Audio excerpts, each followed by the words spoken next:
앞에 달래어라. 슬픈 마음 있을 때에라도 주 예수께 아뢰라. 주 예수 앞에 달래어라. 주 우리의 친구니 무엇이나 근심하지 말고 주 예수께 아뢰라. 눈물 나며 깊은 한숨 쉴 때 주 예수 앞에 아뢰어라. 은밀한 죄 내게 있더라도 주 예수께 아뢰라. 주 예수 앞에 아뢰어라. 주 우리의 친구니 무엇이나 근심하지 말고 주 예수께 아뢰라. 괴로움과 두려움 있을 때 주 예수 앞에 아뢰어라. 내일 일을 염려하지 말고 주 예수께 아뢰라. 주 예수 앞에 아뢰어라. 주 우리의 친구니 무엇이나 근심하지 말고 주 예수께 아뢰라. 죽음 앞에 겁을 내는 자여 주 예수 앞에 아뢰어라. 하늘나라 바라보는 자여 주 예수께 아뢰라. 주 예수 앞에 아뢰어라. 주 우리의 친구니 무엇이나 근심하지 말고 주 예수께 아뢰라. 아멘. 다 같이 사도시경으로 신앙 고백 드리겠습니다. 나는 전능하신 아버지 하나님 천지의 창조주를 믿습니다. 나는 그의 유일하신 아들 우리 주 예수 그리스도를 믿습니다. 그는 성령으로 잉태되어 동정녀 마리아에게서 나시고 본디오 빌라도에게 고난을 받아 십자가에 못 박혀 죽으시고 장사된 지 사흘 만에 죽은 자 가운데서 다시 살아나셨으며 하늘에 오르시어 전능하신 아버지 하나님 우편에 앉아 계시다가 거기로부터 살아있는 자와 죽은 자를 심판하러 오십니다. 나는 성령을 믿으며 거룩한 공교회와 성도의 교제와 죄를 용서받는 것과 몸의 부활과 영생을 믿습니다. 아멘. 성경 말씀은 신약성경 마태복음 7장 7절 8절 말씀 되겠습니다.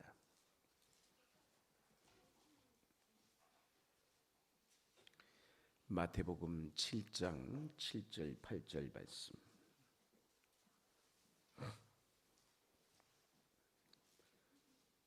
우리 짧은 두 절이니까 합독하여 다 같이 읽도록 하겠습니다. 마태복음 7장 7절 8절 같이 읽습니다.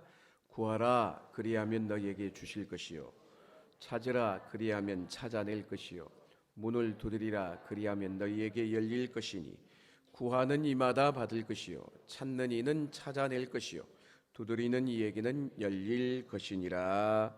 아멘. 좌우에 계신 분들하고 인사하겠습니다. 기도로 행동하십시오. 다시 한번 인사하겠습니다. 기도로 행동하십시오. 마귀는요 우리를 공격하되 한 가지 도구만을 갖고 공격하는 게 아니에요. 엄청난 많은 전략을 가지고 우리에게 공격해 옵니다.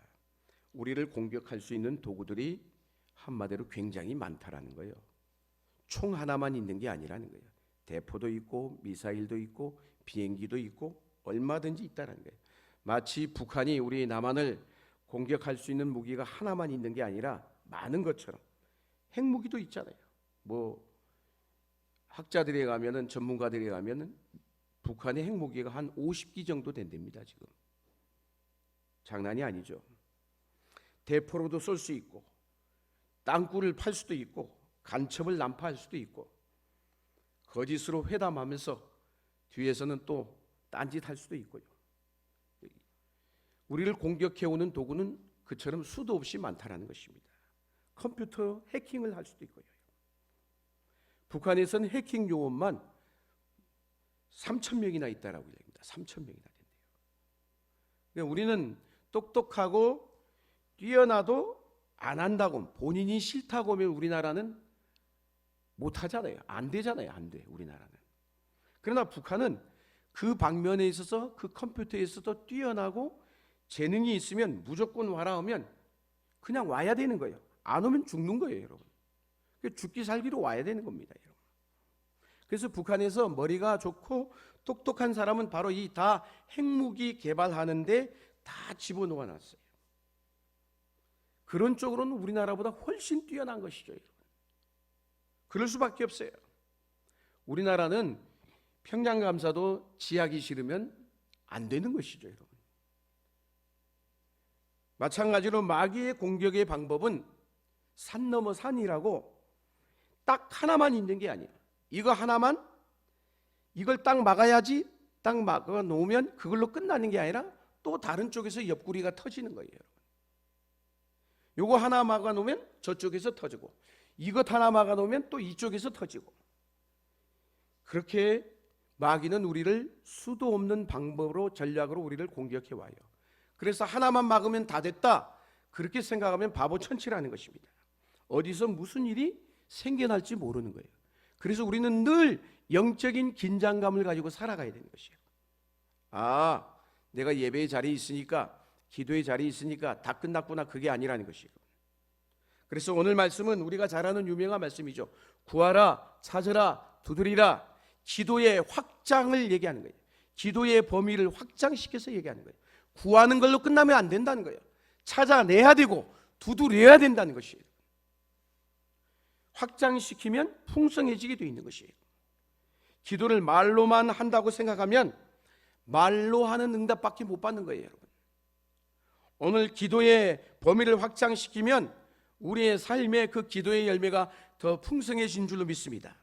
그러므로 이 구하는 기도, 찾는 기도, 두드리는 기도라고 생각해야지, 아, 구하는 것으로 끝났다, 그걸로 생각하시면 안 된다는 것이에요. 그래서 구하라, 찾으라, 두드리라, 이건 하나님께서 오늘 우리에게 응답해 주시기 위한 전제 조건이라는 것입니다, 여러분. 그래서 먼저 구할 때 당연히 입으로 구해야겠죠. 입으로 구하는데 입술로 구할 때 전제 조건이 있다는 것이죠. 그게 뭐냐? 믿음을 전제로 하는 것이에요. 의심하지 말라는 것이에요. 자, 옆에 분하고 선포합시다. 의심하지 마세요. 의심하지 말아야 돼. 의심하지. 주님께서 그러면 어느 정도 의심하지 말라고 했냐면, 이미 구하고 간구한 것은 받은 줄로 믿으라 라고 했어요.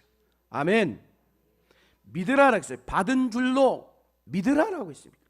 즉 무슨 얘기일까요? 병 낫기를 위해서 하나님 앞에 엎드려 기도하며 구했거든 병 나은 자처럼 행동하라는 거예요. 아이고, 하나님 앞에 와서 열심히 기도하고 가가지고 다시 또 병자처럼, 환자처럼 살아가. 아이고, 나 죽겠네 하면서. 문제를 놓고 기도했으면 그 문제가 사라진 것처럼 다시는 근심하지 말라라는 것이에요. 할렐루야.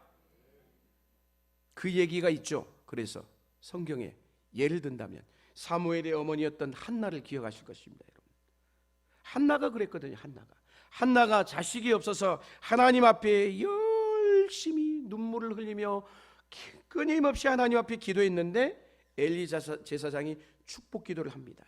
그런데 이 엉터리 같은 엘리 제사장한테 안수를 받고 돌아가서는 성경이 분명히 뭐라고 얘기하느냐? 한나가 그렇게 기도하고 축복 기도를 받고 돌아가서는 성경에 분명히 뭐라고 표현되어 있냐? 이렇게 표현되어 있어요. 다시는 근심이 없었더라라고 있어요. 할렐루야. 다시는 근심이 없었더라는 거예요. 성경을 똑똑히 보셔야 돼요. 다시는 근심이 없었더라라고 있어요. 여러분, 이게 놀라운 말씀인 거예요. 여러분. 기도를 했는데 기도하고 또 가서 근심하고 걱정하고 염려한 게 아니라는 거예요. 기도를 했기 때문에, 하나님 앞에 맡겼기 때문에 집에 가서 어떻게 했다고요? 다시 근심하지 아니했다라는 것이에요. 자식이 없는 것 때문에 얼마나 속상했습니까? 자식이 없는 것으로 인해서 얼마나 매일매일 근심에 사로잡힌 삶을 살았습니까? 자식 없는 것 때문에 늘 속상해서 불평하고 감사하지 못하고 낙심하고 늘 얼굴이 굳어져 있었거든요. 그런데 하나님 앞에 기도하고 나서 집에 돌아가서는 뭐라는 거예요? 다시 근심하지 않냐고. 그 근심했던 얼굴빛이 펴져버린 거예요. 펴져버린 거예요. 아마도 다른 사람들이 이렇게 물어봤을지도 몰라요. 아니, 요새 왜 이렇게 좋은 일 있어? 아마 분명히 그렇게 물어봤을 거예요. 지난번에 얼굴하고 지금 얼굴하고 너무 다르니까. 맨날 그렇게 기도하고 나니까 요새 뭐 좋은 일 생겼나 보지? 분명히 이렇게 물었을 거란 말입니다. 그게 뭘까요? 하나님께서 주신다는 거예요. 하나님께서요. 여러분, 이게 믿음의 기도를 드린 다음에 태도이고 자세인 것입니다. 할렐루야. 과연 이런 성도가 몇 명이나 될까요? 1000명 중에 하나? 10,000명 중에 하나? 우리 중에 도대체 그런 성도가 얼마나 있을까 생각해 보는 거예요. 나는 쉬울까요? 그런데 그것이 진정한 믿음의 기도라는 겁니다. 그렇습니다. 기도했으면 뭐라고요? 따라합시다. 기도했으면 받은 줄로 믿고 살라. 기도했으면 어떻게 해요? 받은 줄로 믿고 살라라는 것이에요. 자, 우리의 믿음의 기도는 그러면 어느 정도의 위력이 있을까요? 우리의 믿음의 기도는 어느 정도의 능력이 있을까요? 마가복음 11장 23절 24절 말씀에 이렇게 얘기를 합니다. 같이 한번 읽겠습니다. 시작.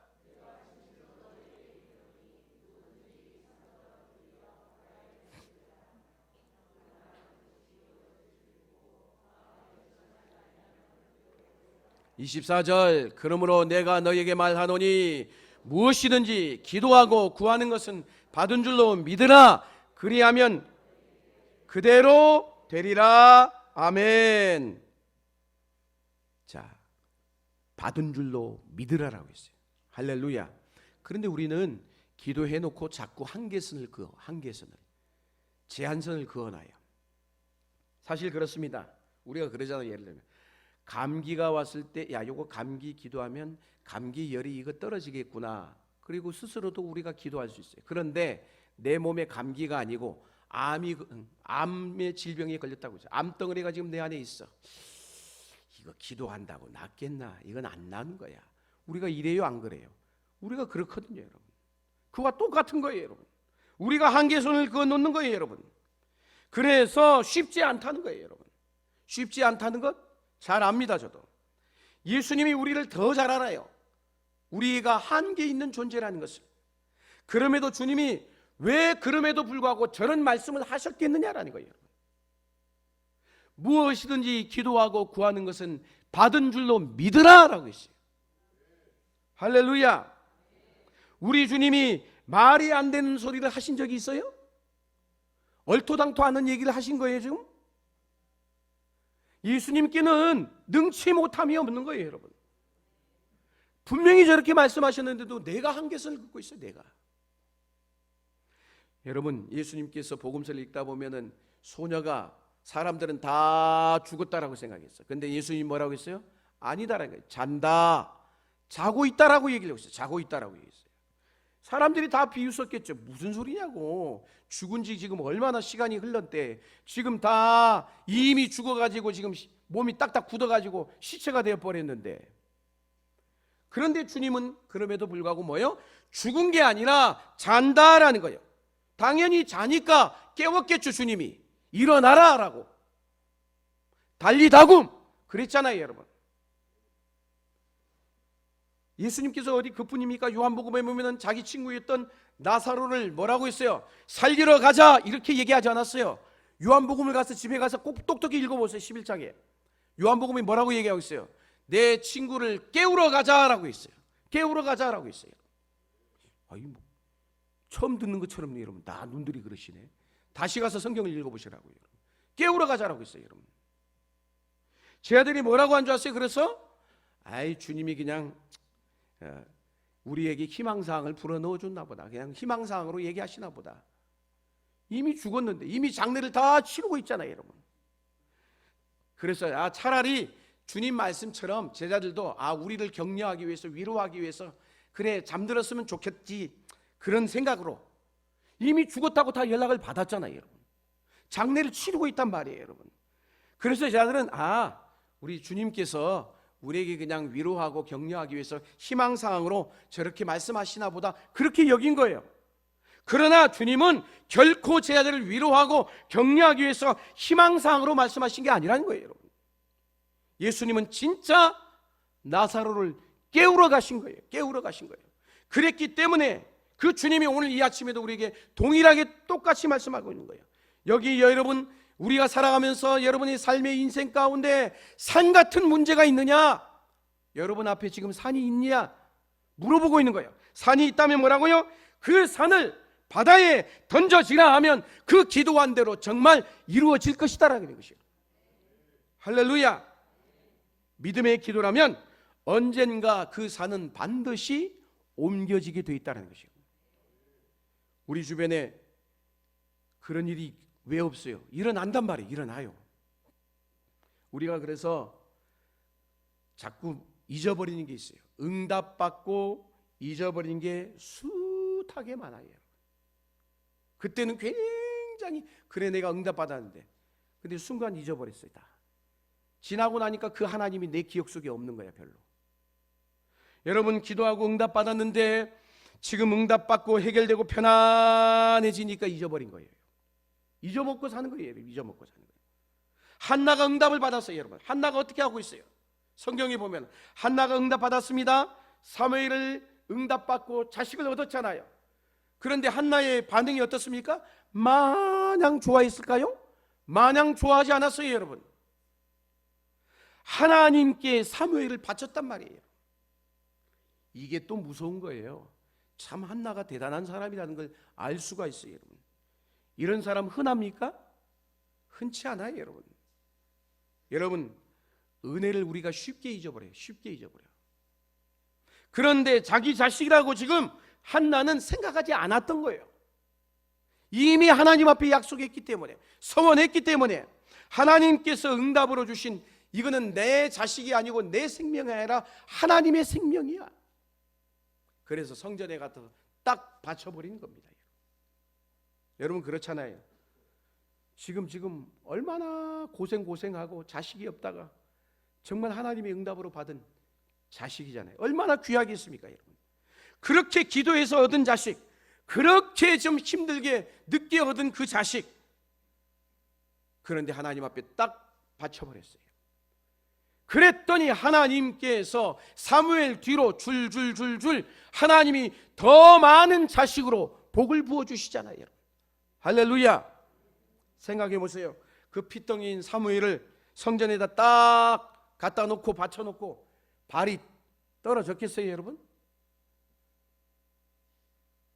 그런데도 과감하게 돌았습니다. 우리는 이걸 눈여겨봐야 돼요. 한나의 이런 모습을 과감하게 돌았어요, 여러분. 그래서 커가니까 어떻게 해요? 딱 1년에 한 번씩 사무엘이 한 번씩 옷을 지어다가 갖다 줄 때 그때만 보는 거야. 1년에 한 번. 우리가 우리 조기 교육하면서 어려서부터 영어 가르치고 외국까지 보내고 난리 법석을 떨잖아요, 여러분. 그런데 사무엘을 보세요. 얼마나 멋있게 자랐는지. 이스라엘의 영적 거목이 되었고 킹메이커이며 얼마나 겸손하고 얼마나 하나님과하고 친밀한 하나님께로부터 계시를 받았던 계시의 종이었고 온 이스라엘 가운데 사무엘만큼 사랑받고 존경받는 선지자가 이전에도 이후에도 없었단 말이에요, 여러분. 근데 인생은 참 아이러니하게도 자신은 그렇게 탁월한 종이 되었는데 자식 교육에는 사무엘이 실패했죠, 여러분. 사랑하는 여러분, 저를 돌아봐도 그래요. 저 개인적으로 돌아봐도 나라는 사람, 하나님의 은혜가 아니고 하나님의 사랑이 아니고 어떻게 내가 목사가 될 수 있었을까? 어떻게 목사의 자리에 앉을 수 있을까? 늘 생각합니다. 주님의 은혜가 아니고는 해석이 안 되어지는 거예요. 해석이 안 되어지는 거예요. 어쨌든 하나님의 은혜를 아는 사람은 교만해질래야 교만해질 수가 없는 거예요. 주님 오실 때까지 그래서 우리는 이 주님에 대한 처음 사랑 놓치지 말고 겸손히 잘 될수록 무서워해야 돼.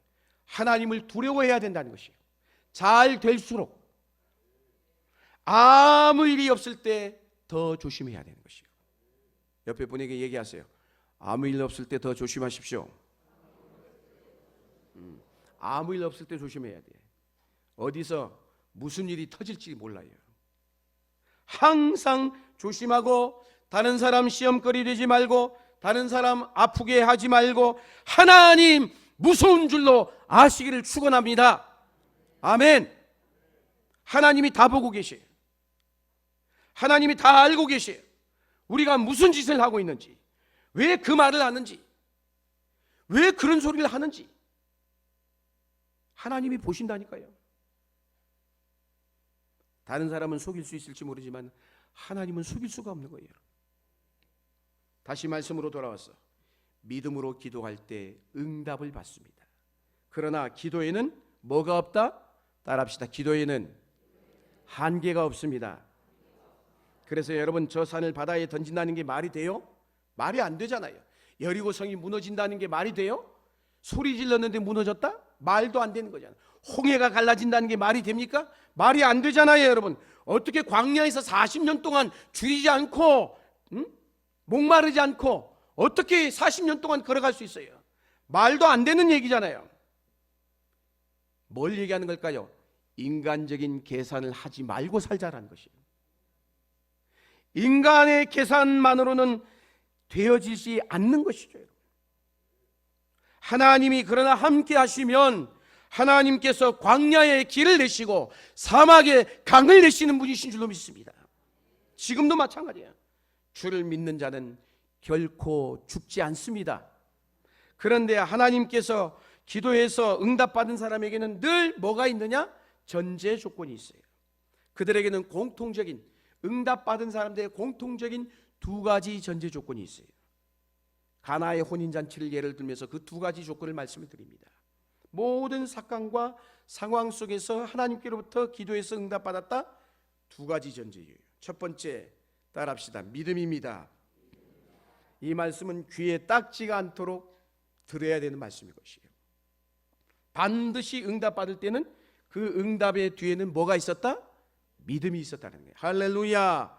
가나 혼인잔치에 우리가 잘 아는 사건이죠. 포도주가 떨어졌습니다. 그 당시에는 잔치집에 포도주가 떨어졌다는 것은 집안 망신인 거예요, 여러분. 어떻게 그런데 해볼 수 없는 상황이잖아요. 포도주가 떨어져 버렸는데 이 잔치가 다 흥이 깨져버리는 거예요, 여러분. 낭패인 것이죠. 그런데 그걸 마리아가 알고, 아마도 마리아의 친척집이었던 것 같아요. 그래서 마리아가 예수님께 가서 부탁을 합니다. 지금 포도주가 떨어졌다라고. 그랬더니 예수님의 반응이 어떤 반응이었어요? 여자여, 이 일이 나와 무슨 상관이 있나이까? 이게 예수님의 반응이었어요, 여러분. 그런데 마리아는 본능적으로 알아요. 뭘 알아요? 자기를 지금 주님께서 테스트한다는 걸 알고 계셔요. 예수님만이 해결할 수 있다는 것 마리아가 안 거예요, 여러분. 이건 주님만이 해결할 수 있는 거야. 보통의 경우에는, 그런 경우에 사정을 하면 이렇게 말하면 어때요? 다시 한번 또 요청하잖아요. 매달리고 사정한다든지, 아니면 너 엄마잖아요.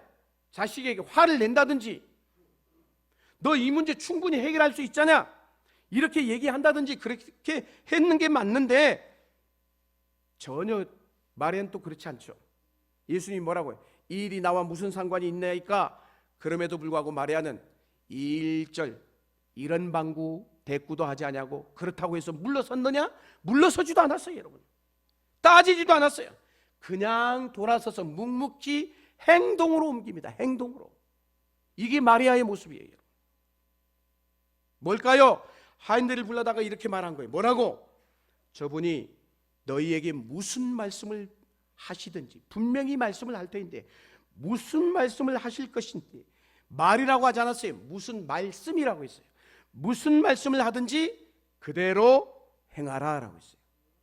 무슨 말씀을 하든지 그대로 하라라고 했어요. 그러니까 주님께는 뭐라는 거예요? 답이 있다는 거예요. 답이. 해결책이 있다는 걸 마리아가 본능적으로 한 거예요. 영적인 본능인 거예요.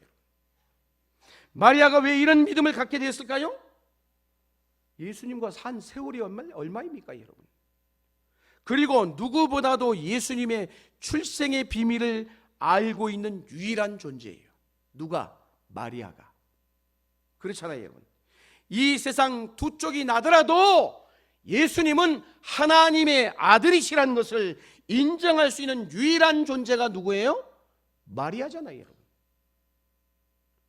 제자들은 몰라요. 그러나 마리아는 알아요, 여러분.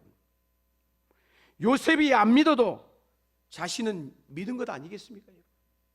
어려서부터 이미 주님과 함께 살아온 세월이 얼마이기 때문에 그 하인들에게 그래서 그렇게 담대하게 말할 수 있었던 거예요. 뭐라고? 무슨 말씀을 하든지 그대로 하라는 거예요. 따라합시다. 무슨 말씀을 하든지 그대로 하라. 이게 무슨 말씀이냐? 이런 거예요. 너희들의 이성과 생각과 상식으로는 도무지 감당할 수 없는 이야기를 할 터인데 그 말씀이 어떤 말씀이든지 간에 분명히 하실 터인데 합리적이지 않는 이야기를 할지라도 두말할 필요가 없다는 거예요. 그대로 하라는 거예요. 사랑하는 여러분, 믿음은 그래서 도전인 거예요. 믿음은 도전인 것이에요. 여러분 1 더하기 1은 2다. 그거로 해서 딱 끝나버리면 우리는 기도할 필요가 없는 거예요. 우리 그거 다 알잖아요, 여러분. 왜 기도해요? 기도라는 것은 불가능에 도전하는 것이에요. 할렐루야. 기도라는 것은 내가 할 수 없는 것을 내가 할 수 있게끔 하는 거예요, 여러분. 내가 할 수 있는 일은 뭐하러 기도합니까? 그냥 하면 되는 것이지. 내가 해버리지 왜 남에게 부탁하냐 이거예요, 여러분. 내가 다 할 수 있는데 부탁할 이유가 없는 거예요. 나 혼자 감당이 안 되니까 주님 앞에 와서 엎드리고 부르짖고 매달리는 거예요, 여러분. 구하고 찾고 두드리는 거예요, 여러분. 내가 안 되니까. 내가 못하니까요. 그것이 절대 잘못된 것이나 비겁한 것이 아니란 말이에요, 여러분. 역시 주님께서 얼토당토하는 말씀을 하셨죠. 뭐라고요? 포도주를 담는 돌 항아리를 갖다 놓으라고 했어요. 그리고 거기에 물을 부으라고 얘기합니다. 말이 돼요? 거기 왜 물을 부어요? 포도주 항아리엔 포도주를 부어야지. 여러분 같으면 붓겠어요? 우리 친구들 부어요? 똑똑하니까 안 부어야지. 절대 안 부어요, 여러분. 그런데 부었어요. 무슨 말씀을 하든지 그대로 하라. 이해할 수 없는 조건으로 말했지만, 여러분 죽은 나사로의 무덤 앞에 갔을 때 예수님이 정말 얼토당토하는 얘기를 하잖아요. 저 돌 무덤을 치워라. 그거 치워서 뭐하게 해요? 이미 죽어서 썩은 시체 냄새가 나는데 냄새만 더 진동할 파인데 깊은 데로 가서 그물을 던지라. 이미 다 밤이 맞도록 수고하고 다 끝났는데.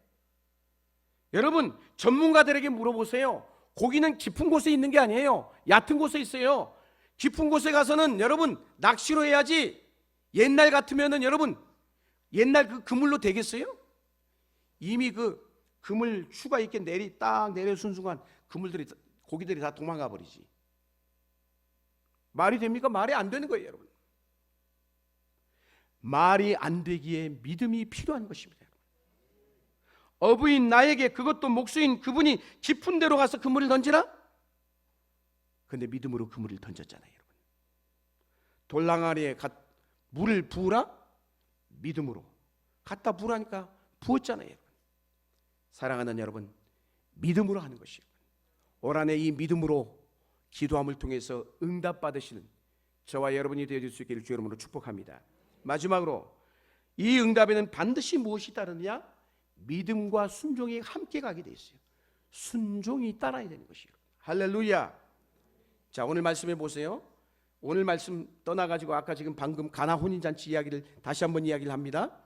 분명히 뭐라고 말하든지 행하라 라고 했어요. 그랬을 때 그 종들이 어떻게 합니까? 그대로 순종했어요. 여러분. 왜 순종했을까요? 종이니까. 이 대목이 중요한 거예요. 종이니까 순종을 한 것이에요. 여러분. 주인이면 절대로 순종 못합니다. 여러분. 예수님이 마리아에게 그 연회장 주인을 불러다가 포도주가 떨어졌어요. 그럼 물을 갖다가 부어. 그러면 그 연회장 주인이 갖다가 그 물을 붓겠냐고요. 여러분. 종이니까 시키는 대로 한 거예요. 여러분. 종이니까 순종했단 말이에요. 여러분. 이게 종이 가지는 축복인 것이에요. 저와 여러분은 주님 앞에 주인이 아니고 종이란 말이에요. 주님이 뭐라고 말을 하든 순종하면 그대로 되게 돼 있는 것이에요. 여러분. 없는 게 그래서 축복인 거예요. 모르는 게 축복이고 낮은 게 축복이고 빈손일 때가 축복인 경우가 훨씬 많다는 것이에요. 빈손이니까 우리가 이 자리에 와 앉아 있는 거 아니겠어요? 여러분? 내가 다 가지고 다 해버리면 뭔 아쉬움이 있겠습니까? 이 자리에 올 이유가 없는 거예요. 여러분. 아프니까 온 거예요. 내가 목이 마르니까 갈급하니까 이 자리에 앉아 있단 말이에요. 여러분. 이게 바로 종이 가지는 축복인 것이에요. 등 따스고 배부르면 제가 목회자가 되겠습니까? 목사가 되어도 하나님 앞에 부르시지 않아요. 교회가 잘 되고 막 평안하면 그렇게 되면 사람인지라 자꾸 편안한 길만 찾아가게 돼 있어요. 답이 없으니까요. 길이 없기 때문에 하나님 앞에 매달릴 수밖에 없는 거예요. 여러분. 예수님밖에 없기 때문에 오늘 저와 여러분이 종이니까 순종하는 것이에요. 그렇습니다. 때로는 바로 그게 축복이 되더라는 것이에요. 여러분. 방법이 없기 때문에 그래서 기도하고 길이 없기 때문에 기도하고 주저앉아서 주님밖에 찾을 수 없으니까 우리가 뭘 할 수 있겠어요? 여러분. 인간은 제일 마지막에 하는 게 뭔지 아세요? 마지막에 하는 게 기도더라는 거예요. 기도. 제일 마지막에 찾는 분도 주님이야. 다 하고 하다가 맨 마지막에 오는 거예요. 주님보다 누굴 먼저 찾아가느냐? 점쟁이를 먼저 찾아가. 점쟁이를. 장경국 목사님이 설교 가운데 그런 얘기를 합니다. 우리나라 무당이 30만 명이래요. 30만 명. 그런데 그 무당이 1년 동안 벌어지는 복채가 얼마냐? 자그마치 3조 원이나 된대요. 안 놀래네요, 여러분. 도대체 뭘 어떻게 얘기해야 놀랍니까, 여러분? 3조 원이래요. 다시 한번 얘기합니다. 3조 원이래요. 돈의 크기를 모르시나 보다. 가져보질 않아가지고. 도대체 3조 원이나 들어요. 3조 원이. 사람들은요. 그래서 절감부터 가요. 절감부터. 사람부터 찾아간다는 거예요. 병원을 먼저 가고 손 들고 오는 마지막에 그래서 기도원에 가. 마지막에 하다가 안 돼가지고 병원도 갔다가 그래서 기도원에 가면 뭐 하나? 마지막에 가니까 다 들어 누워 있어요. 마지막 코스예요. 마지막 코스. 왜 꼭 기도원은 그 전에 가면 좋은데 왜 꼭 마지막에 가는지 모르겠어요. 꼭 망해서 오냐고요. 망해서. 하나님은 반드시 대역전 드라마를 쓰실 수 있는 분이십니다. 여러분, 순종은 기도의 필수의 요소인 것이에요. 순종과 믿음이라는 것은 함께 가는 거예요. 함께 가는 거예요. 이 순종에도 두 종류가 있어요. 자발적 순종과 불가항력적 순종이 있어요. 자발적 순종이 뭘까요? 아브라함에게 너는 너의 본토 친척 아비 집을 떠나 내가 내게 지시한 땅으로 가라라고 했을 때 아브라함은 여러분 집을 떠난 것은 길이 없기 때문에 떠난 게 아니에요. 여러분 아브라함에게 본토 친척 집을 떠난다는 게 말이 됩니까? 그게 살 곳인데 누구한테 쫓겨서 순종한 거예요? 아니에요. 여러분 주께서 말씀하시니까 그냥 짐을 싸고 떠난 거예요. 여러분 놀라운 믿음인 것이에요.